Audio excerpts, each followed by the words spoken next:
What's up, everybody? My name is Jermain, and welcome back to a brand new episode of It's Not That Deep.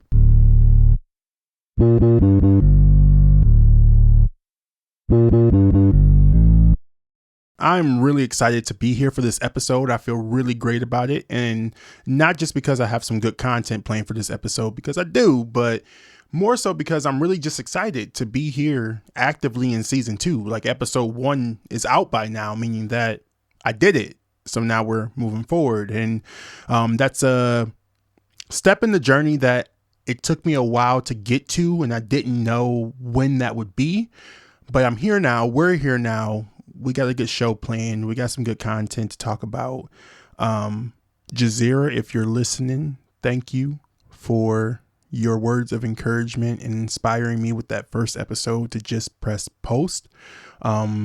I was really into my head about it, as I kind of like disclosed on the first episode, but just everything just didn't feel perfect, didn't feel right. But yeah, I guess that's why I did it. But like reached out to her and I was like, hey, I'm having an existential crisis, an existential crisis with my first episode. I hate it. And she was like, well, what do you hate about it? And I was like, well, everything. And she was like, well, let me see it. So I sent it to her, and then she responded, and she was like, Jermain, if you don't post that podcast, I'm going to do it for you. You've been saying you're going to post this podcast for 2 years, and you still haven't done it. Please get the off my phone with this. And I was like, you know what? You're right, Jazeera. I do need to just go ahead and post it. But no, seriously, she was just like, it's not perfect. And that's the point of it. That's the whole purpose of the episode. And you are what you talked about in the episode. And I was like, oh, well, that makes sense. And that was the logic behind it. But apparently I needed her to tell me that, to whatever. But shout out to you, Jazeera. Don't know if I'd be here without you. Now we're on to episode 2. And you can tell by the title of episode 2 that this is about another lessons episode, but different than the ones that we've done in the past, because it's more than just a list. It's more so like life experience. And a lot of these things are things that I've really just actively come about even this year. But this is about being stuck in your 20s or any decade of your life. But since I'm already on this public accountability tour, let's just keep it going. Because lately I've been thinking a lot about just the lessons that we tend to learn by 30, or in my case, lessons I resisted until they literally were dragging me and was like, nah, you pay attention, sit here and look at the screen. Whoever said your 20s are the best years of your life, I want you, come to the front of the congregation, please, because clearly you skipped the part with the identity crises, plural, career confusion, emotional damage, trauma, failed relationships, you shed so much in your 20s that it's such a learning experience. I think that I've learned so much in this last decade of my life than anything. So whoever said that your 20s were the best part of your life, that had to be maybe a pre-pandemic take or something, because it's not realistic. But so like I said, this isn't a sequel to Lessons I Learned So You Don't Have To, but it's definitely in the same cinematic universe. So I even reached out to some friends of mine who are at different points of wisdom age of their life, and to share their lessons with me as well from their 20s. So I talked to someone who just turned 30, someone who's mid 30s, late 30s, someone's in their 40s, and someone who's in their 50s. But I want to share their stories as well and kind of commentate on what they told me, because a couple of them were really funny, and then some of them were deeply personal, and some people couldn't actually think of anything. Kind of I felt like I put them on the spot right then and there. So I kind of thought about that too. But before we crack open this time capsule of bad decisions, I just want to say shout out to everyone out there who is actively working on their mental health, no matter what status you are in, no matter what age you're at right now. But I know mental health, I always look at it as a muscle, and you'll hear me talk about mental health a lot as a muscle. And because I believe that mental health is something that you have to actively grow, you have to actively work, you have to actively do your reps with, because otherwise your mental health gets weak. And then that's when bad things start to happen. Or when bad things start to happen, you don't know how to, or you're not able to actually process them or move forward or get yourself unstuck. That's what mental health has been for me. And it's what it is for most of us, right? But I work really hard on my mental health, and not for clout, not for content, not just because, but because I've seen the consequences of what happens when you don't. I've watched people I love lose themselves mentally, emotionally, in ways that just felt irreversible. And some of them actually are irreversible. But I know that trauma plays a massive role in that. And trauma is something that never just stops your entire life. Like you'll never escape it, but you have to learn how to process it and deal with it. And that's what mental health is for me. That's why I take it so seriously, because I feel like I have to. And I'm not saying that I've never fell off. Like I fall off the wagon all the time. I fall into these rabbit holes. I've been on this mental health journey since I was 15 years old. I've fallen apart. I've spiraled. I've needed help. I've lost and found, and just all of the ebbs and flows of mental health. It's not a black and white box, but what's kept me from staying there or staying stuck is this toolbox that I've built full of things that I've collected through over the years to pull myself out when it gets bad. My therapist recently told me that this toolbox that I keep talking about needs to be more of a tool shed right now, because my tools and resources have kind of like expanded this bag. She might be right, but I'll start checking into that. But that toolbox is what's kept me grounded through my 20s. And it's really the only reason why I'm actually able to sit here and even tell stories and talk about my entire mental health journey. This has been me. I guess I get to record my confessionals now. Okay. We've set the mood. Let's go ruin it. Now, before I get into like the actual lessons that came from this, I really want to talk about the feeling of being stuck and what that meant for me. When I say I felt stuck, it sounds simple. It sounds one-dimensional, black and white, cut and dry, but it really wasn't. Being stuck for me it felt very high functioning, felt very performative. From the outside, everything looked fine, normal. I was able to, I'd wake up, make breakfast, check emails, send a good morning text, grab coffee on the way to work, smile, chat it up, lead meetings, be helpful, be funny, be present, go to the gym after work, hit up the birthday parties, the sports games, the anniversaries, running errands, doing favors, just showing up anywhere and everywhere someone needed me to be. But in my head, constant war. There was a constant loop of just how behind I was, what I should be doing, what I could have done by now, where I could be by now. And not because I was comparing myself to other people. I've never really had that luxury, because life's been too real, too specific. I don't envy other people because I have no idea what they went through to get to where they are. And they sure as hell don't know what I've had to carry to get here. So why do we even know? But throughout that process of being stuck and feeling stuck, I didn't really know it until now, because I kept whispering sweet nothings to myself. Like, we'll just do it tomorrow. We'll do it when you have time. Like, you need to go, helping somebody else is more important. Once it's perfect, we'll put it out. But, just all of those different things that you tell yourself just to calm yourself and calm your anxiety in that moment. Just tell yourself, we're going to get there. We're just not right now. But I was overwhelmed. Burnt out. I was over planning. Like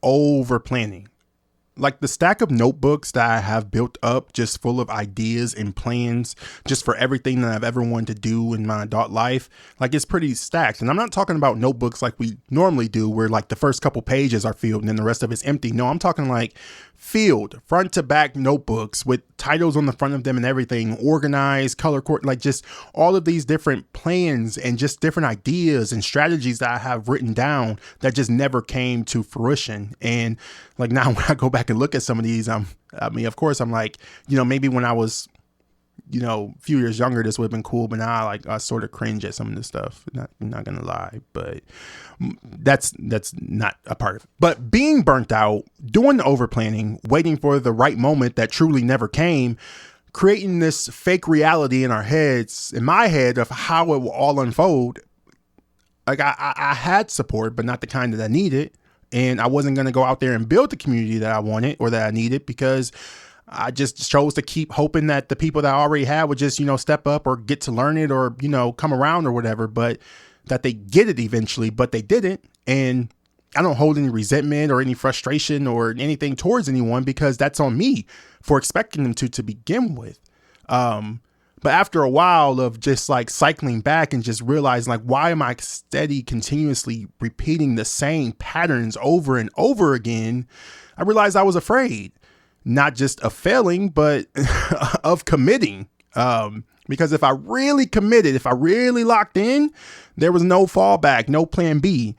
And I've learned that I'm not wired to chase something I don't believe in. I've been in a lot of different professions and I've thrived. I've been successful, and I could have taken a lot of different careers to a lot of different places by now, but I've always said no. And I've always shied away from climbing the corporate ladder too far, because it just didn't feed my soul. Like it's not anything that actually drives me or like my own personal fulfillment. And I know that, like I said in the last episode, my one goal for life is to not get to the end and have regrets.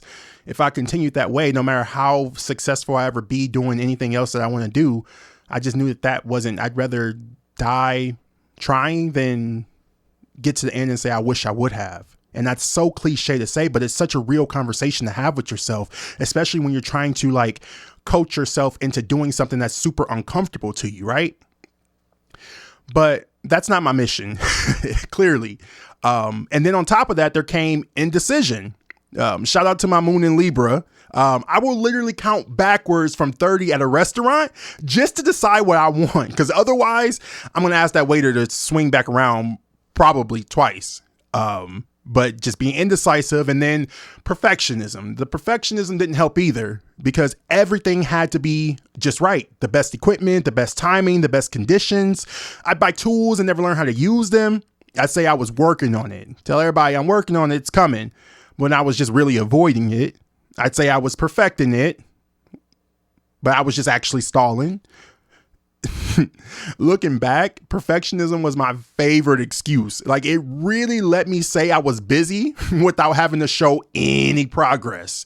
It made silence feel productive, if that makes sense. I used to call it silent work. Now I just call it stuck. So now we start to get into the lessons and what those were, and kind of like what my big findings after all of this has been, or through all of this has been. And one of those things was the day I realized the front row was empty. Now, this one's a work in progress, but the day I started to accept the front row was empty, meaning none of the people I wanted to be there were gonna be there. Things started quietly shifting for me. Not all at once, but enough to notice at least. One of the hardest pills I had to swallow in my 20s was realizing that no one's coming to save me. Cliche, I know, but walk with me. Not because I'm broken or helpless, but because the people I used to lean on, the people that I think are like genetically pre-positioned to be there for you, just aren't here anymore. Both of my parents passed and I was really young. And for the most of my adult life, I've handled that the best I could. I've made progress. I've healed a lot of ways. I've shown up for myself. I've shown up for other people. But there's this part of me that didn't grow with the rest. And that was the dreamer, the one who wasn't afraid to take chances or like jump out in front of everyone. Was I going to say moving train? Like, that was not the right thing to say. Not a moving train, but like that dreamer who just like dreams these like unimaginable things and thinks that they can make them happen. Like that's how I was growing up. Like me as a kid, like I was always creating something. I was always making something. I would just take construction paper and cardboard and just build things and draw and color and just like put things together. I built things with my mom all the time. Like, I learned how to just do all of these different creative things. And that's what, I guess, really looking back, my dad was a barber. I feel like I inherited his trait there. My mom was this creative person. So I feel like I was born to be creative, but I needed them here to tell me that in some ways. Like, I remember when I first started writing music, it was like the summer of 2008.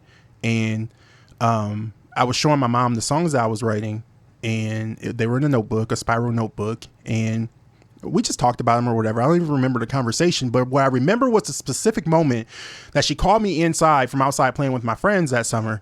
And she was like, go look in your room. So I go open my door and I look in my room and I see a desk on the left wall that wasn't there. And I see a computer on it. And she didn't really say anything about it. I was just like, thanks, Mom, so on and so forth. I didn't even really tell her what my goal was. But in my head, I was like, songwriting, like this is it. Like, I can literally have unlimited paper to like write and store all these songs. Like, I'm just going to start writing songs. Before I even knew I could make music, I just started writing songs and like coming up with melodies and just different things in my head. But looking back on that moment, that was my mom nurturing and supporting my dream, my goal, my creativity, without me even knowing it, without us even talking about it. Like, I'm so grateful that she bought me that computer, because I never stopped writing songs after that. I'm really grateful for that moment, because reflecting back, that was kind of like the nucleus of my entire creative journey after that, because I used that computer. I still have that computer in the garage right now. And I used that computer for years and years, and just continue to work on my craft and just, she support, like, that was, in my opinion, like the last way that she gave me her blessing before she left this earth. And I'm so just overly grateful for that. But that's why I have these feelings inside, ultimately. So yeah, that dream part of me is the part that gets stuck a lot. But that's also the part of me where I want to be the most. I don't need saving in the traditional sense. I've learned how to survive, but there's a difference between surviving and dreaming out loud. And I used to dream out loud because I had people in the front row. Now I don't.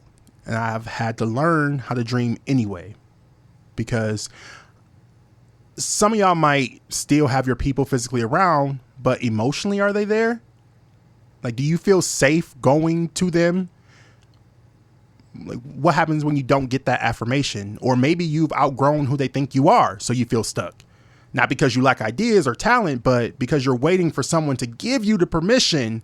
Spoiler alert, they won't. I've had to grow and imagine the milestones that I would have hit with these front row people, because I never got to actually experience it. So battling with that has taken a lot longer than I would have anticipated or would have liked to admit or acknowledge. But I just had to realize that the front row is mine to feel now, whether that's friends who get it or just my own voice telling me to do it anyway, because the truth is, the dream doesn't wait for anyone to clap. It waits for you to believe. So cliche. Like, I know how I sound right now, but like it really means so much. And these are conversations that I literally have in my head every time I'm ready to give up. Every time I'm ready to give up, I say these thoughts and I repeat them like a mantra, because you just have to remind yourself that you're doing what your purpose is, and you believe in yourself more than you need anyone to applaud you. Plain and simple.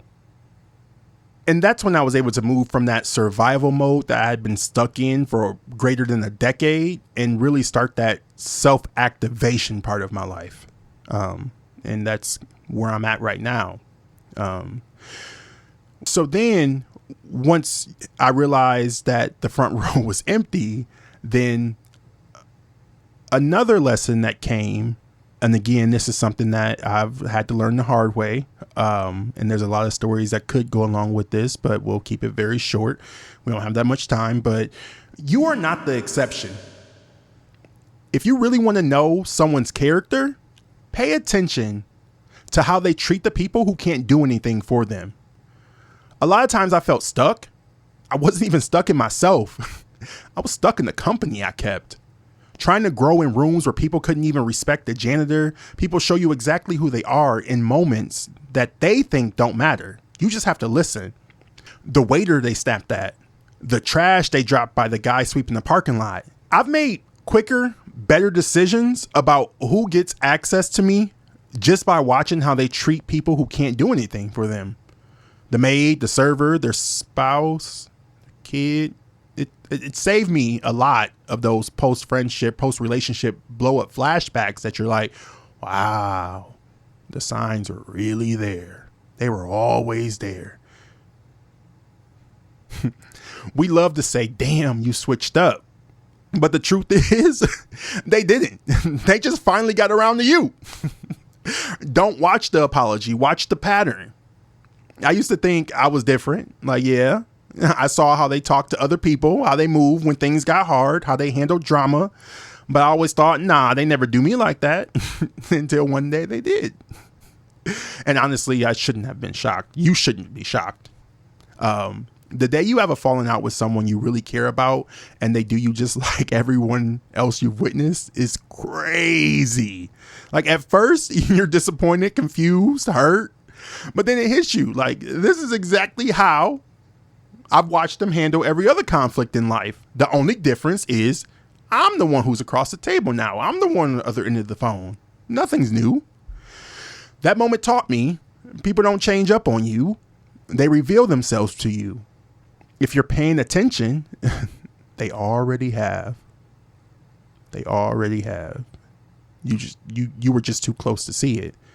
That realization helped me move on so much faster, not because I didn't care, but because I finally understood this wasn't about betrayal. It was about consistency. I just wasn't ready to accept it until it hit me. Your 20s will show you that patterns are louder than potential, and stop falling in love with how people treat you and start watching how they live. I mean, yeah, you still gotta be careful how they treat you, but you also got to watch how they treat other people. Because eventually, if their habits are unhealthy, you won't be the exception. You will just be next. Okay. The next lesson. So now you think you're better than us. The social consequences of growth. Let's talk about the social consequences of growth, because nobody warns you about that part of becoming a better version of yourself suddenly makes everyone around you squint a little bit. You start healing, setting boundaries, moving different, and suddenly it's, oh, now you're so Hollywood, huh? No, you too good to hang out now. You don't do that no more, huh? No. I just don't want to spend my Saturday defending my goals to people who gave up on theirs. That's not what, yeah. One thing I didn't expect in my healing journey was the weird backlash. Like, you would think people would support you getting help, right? Taking therapy seriously, learning survival habits. But what actually happens, some people get quiet. Some get a little bit snarky, a little shady. Some start acting like you're too good or too deep just because you start giving a damn about your mental health. I've literally had people throw shade at me like, oh, here you go again with that therapist talk. Like, emotional intelligence is something to be embarrassed about. Meanwhile, you'll have people continuously repeating the same cycles and calling it loyalty. But what I realized is sometimes your healing is a mirror and not everyone's ready to look. When you stop playing small, stop gossiping, stop reacting, they don't know what to do with that. They might say you changed, but what they really mean is you stop being easy to control and be a part of the norm. You're going on your own path. Growth is lonely sometimes, not because you're better, but because you're becoming different, and difference makes people uncomfortable, but don't shrink to make people comfortable. You don't owe anyone that version of you just because they're not ready to grow with you. Set that boundary, be confident in it. And anyone who doesn't respect it is not your person. And the quicker you're able to figure that out, no matter what decade of your life you're in, the quicker you figure out that when you go to make a change in your life, that's the best time to pay attention to your circle. When you're really trying to change your life and you start to make changes and talk about it, you really have to pay attention to your circle. And I'll just leave it at that. Be helpful. Show up. Be there for others. Lend a hand. Treat others how you want to be treated. Help is a gateway drug.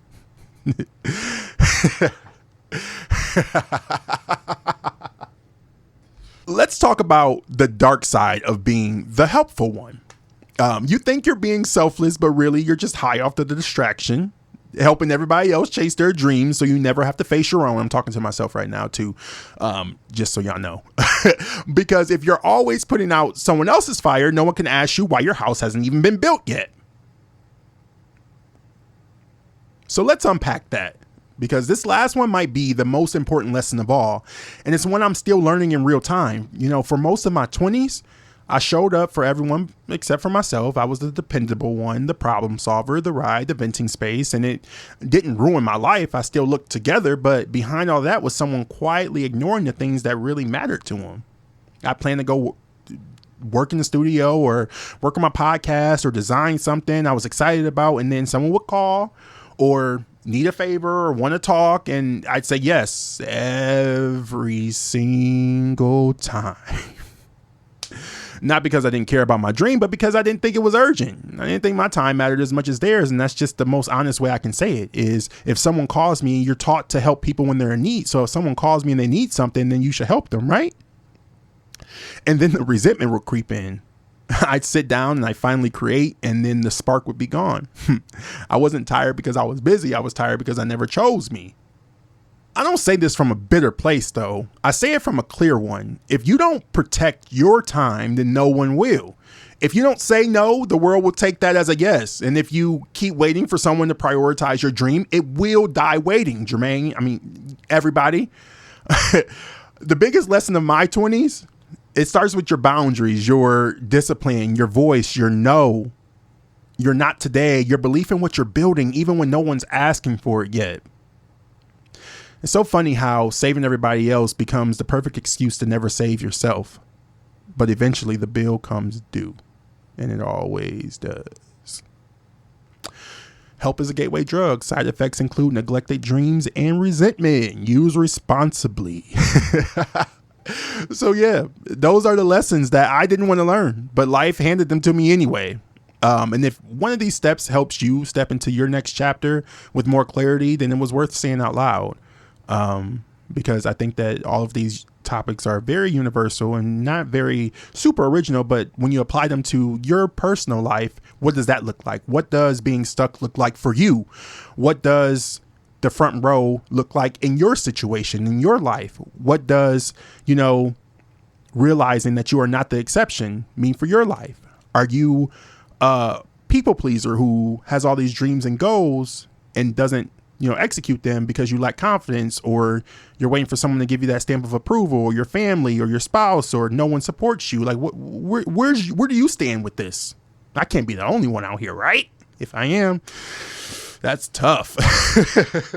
All right, now let's talk about the lessons from my friends. I got some people involved in this episode because I just didn't want to hear from me because I'm still in my 20s. I wanted to hear from people that were outside of their 20s and like, what do you look back and take from this decade specifically with you for the rest of your life? And I got someone from 3 different decades, but I got 2 people from 30s because I've always heard that your life from 30 to 35 is a way different experience than your life from 36 to 40. So I got one friend who's at that first half and one friend who's in the second half. So we'll talk about them. So first, my friend who's just now turning 30, I asked him what was the one lesson from his 20s that he's taken with him. And he said, you're going to change X amount of times before you even turn 30. Don't get complacent. Complacency kind of ties into that being stuck, or those excuses that I was making for so long. I was very complacent because I just got comfortable in the life that I was living, because for me to take a risk, that meant giving up my safety net that I'd built, that I worked so hard, that survival skill instinct that I was holding on to.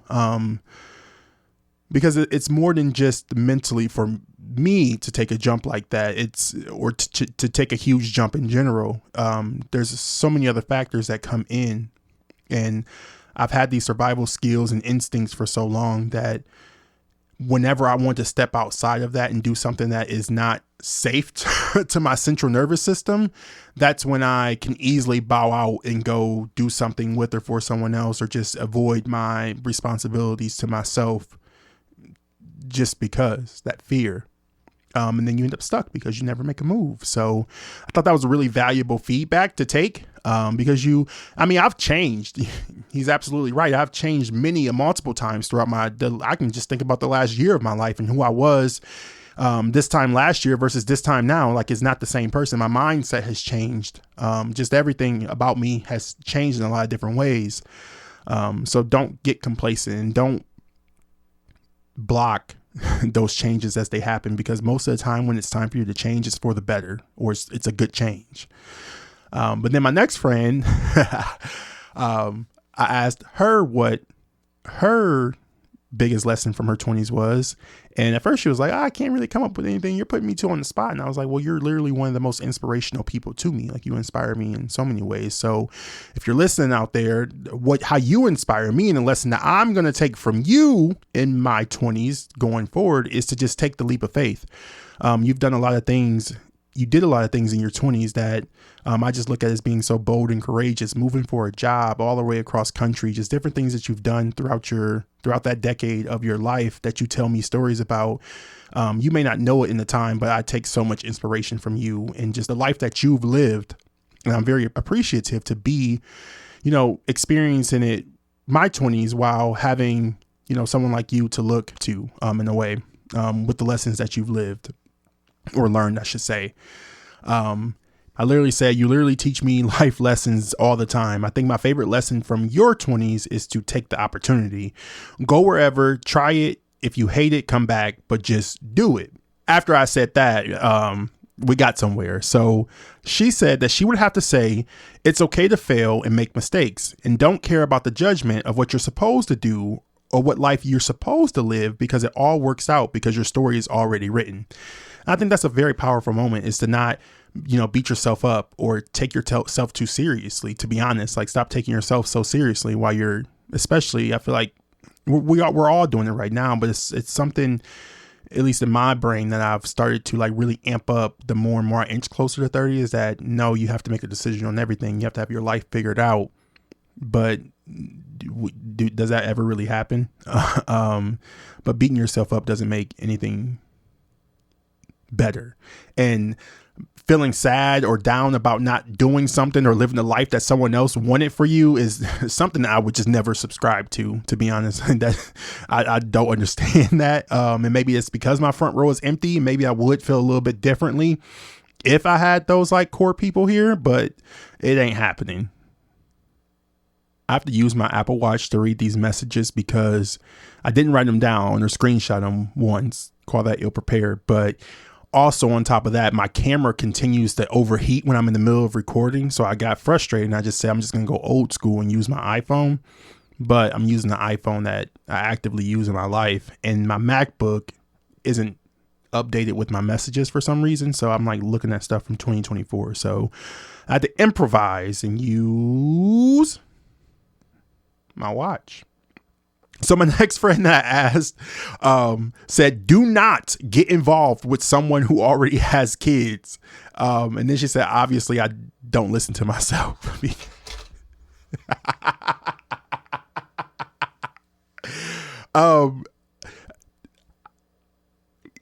I don't have a whole lot of experience in that, but all I can say for myself is I've always tried to steer clear of those type of situations, especially where I am at in my life right now. Just because growing up, I witnessed a lot of different things with those type of situations that never went well. So that's not an active goal of mine, but if I meet the love of my life and she has kids, then I mean, I'll deal with it. I'm sorry. I laughed when I got this message, and it's just still funny to me to this day, because to know this person is to know that they were dead ass serious when they said it, but meant it in such a a comical way. I just think it's great, and that's definitely a lesson, subconsciously or consciously, that I do try to listen to. But if it ever happens, then I'll deal with it, as do you. My last friend told me to have patience and understanding because life's for everyone, just in different ways. Yours may be hard, but there's someone who always has it harder.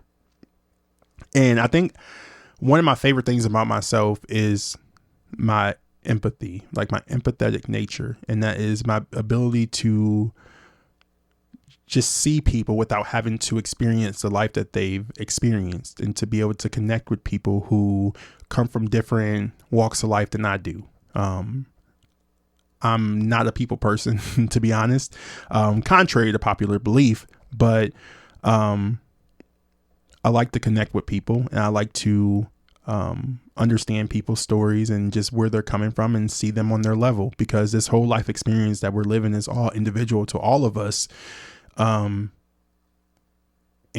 just leading through life with empathy will just save you from so much just trouble and heartache and just stress and just different things that happen. And I do think that you have to realize that every experience that you have with someone, whether positive or negative, you have to take it at face value, because people are going through a lot of different things on their own, things that they don't talk about, things that they don't know how to talk about, things that they might not even be aware about. Talked about that during this episode, but I'm a firm believer in treating everyone with kindness. I'm not necessarily the nicest person all the time, but I'm very kind. And I feel that in my character.